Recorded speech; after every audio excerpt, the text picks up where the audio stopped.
He desired for me to be with another man, not just any man, but a black man. And not merely to be close, but to allow my husband to observe. My name is Alan, and I am a 38-year-old married individual residing in the suburbs of Houston, Texas.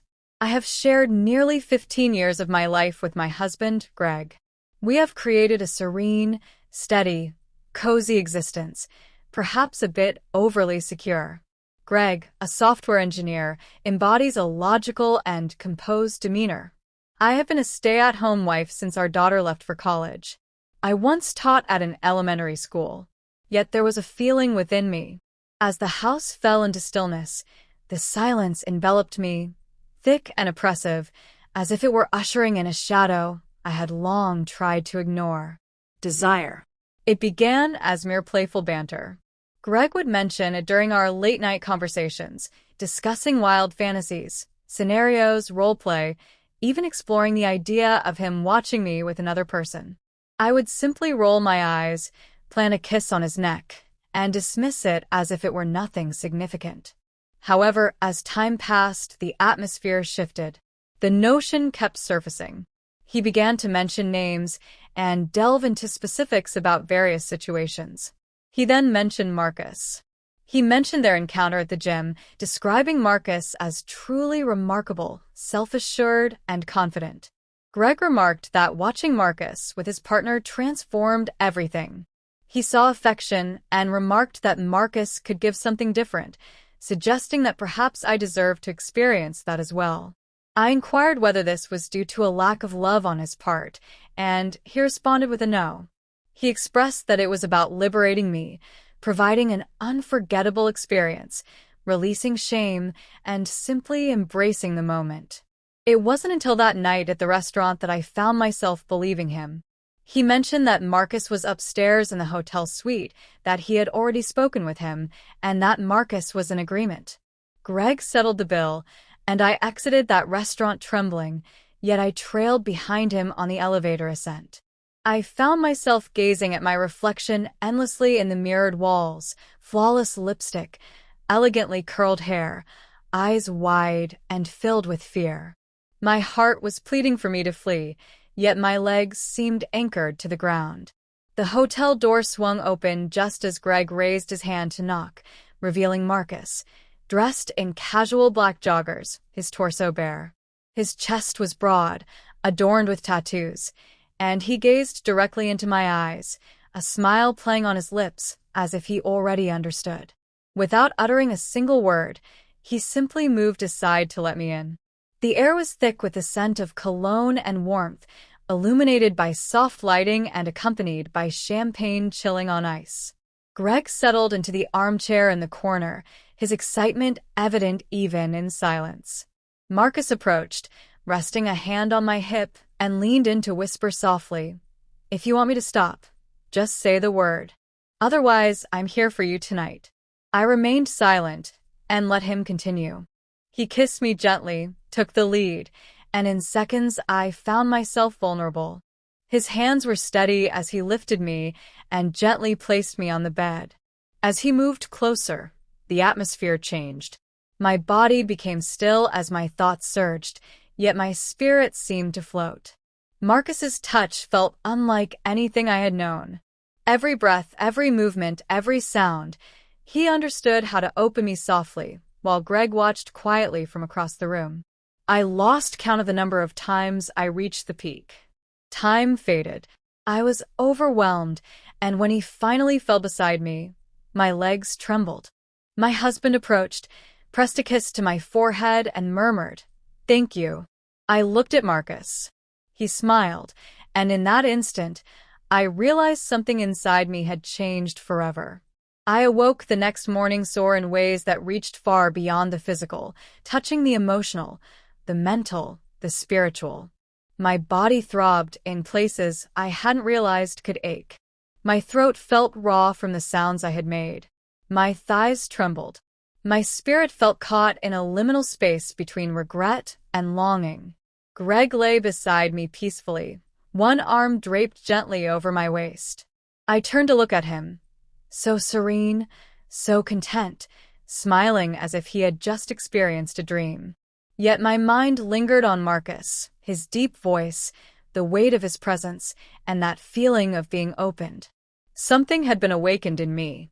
He had struck a chord I hadn't known existed, and now I couldn't forget it. I didn't want to.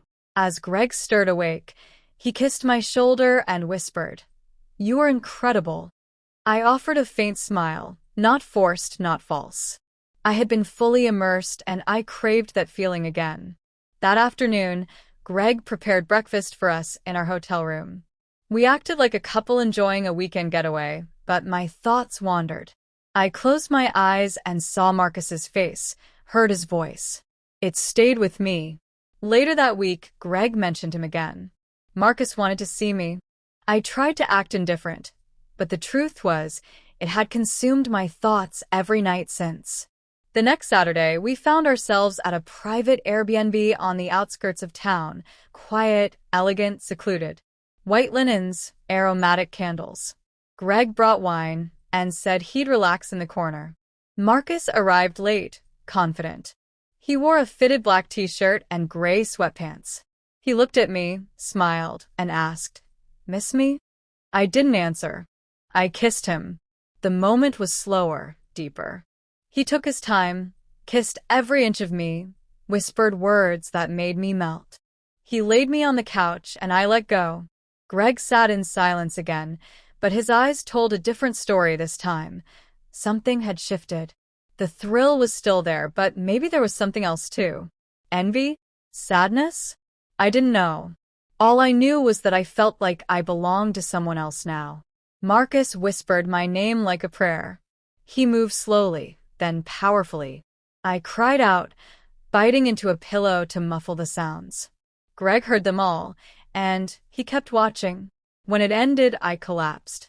My lips tingled, and Marcus held me close, stroking my hair. Greg walked over and kissed my forehead again. This time he said, "He brings out something in you that I never could, doesn't he?" I didn't answer. He already knew. After that night, everything shifted.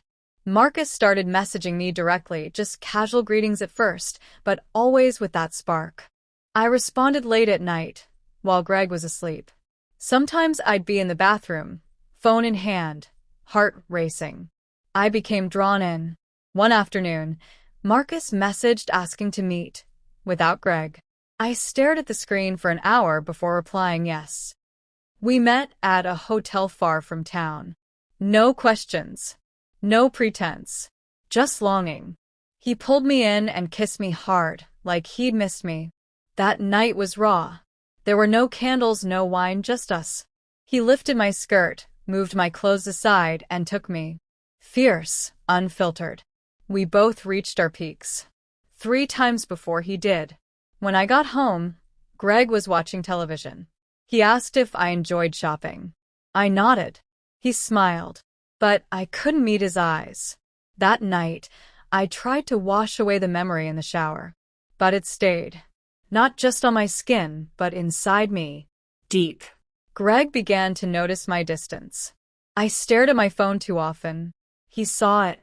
One evening, he finally said, "You're falling for him, aren't you?" I stood still. I couldn't lie. "I'm not sure," I said. He walked away. For the first time, he didn't kiss my forehead. As my time with Marcus increased, I stopped sharing the details with Greg. I felt guilty at first, but it quickly became something else. Marcus had revealed a side of me I never knew. He gave me a sense of strength and desire. I let go. One night, Marcus looked at me and said something I didn't expect. "I could take you away if I wanted to." I laughed, but deep down, I wasn't sure I'd say no. I closed my eyes in the bath, hoping to cleanse what was inside me. But nothing could wash it away. Not Greg's kisses. Not warm water. It stayed. Even when Greg held me, it was Marcus I felt. His rough touch. His commanding presence. And I wanted it. Weeks passed. The secret turned into a lifestyle. Greg stopped asking questions. Maybe he thought it would pass. But it didn't. I saw Marcus even more.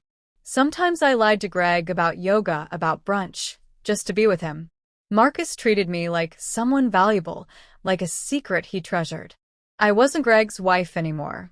I had become someone else. Then one evening, Marcus came to our home.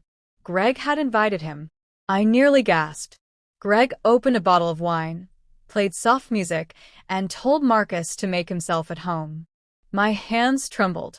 After dinner, Greg sat on the couch and said, "I want to watch again, but this time, I want to see how far you'll go." His voice calm, detached, like a spectator. He looked at me. I looked at Marcus. Marcus took my glass, set it down, and silently led me upstairs.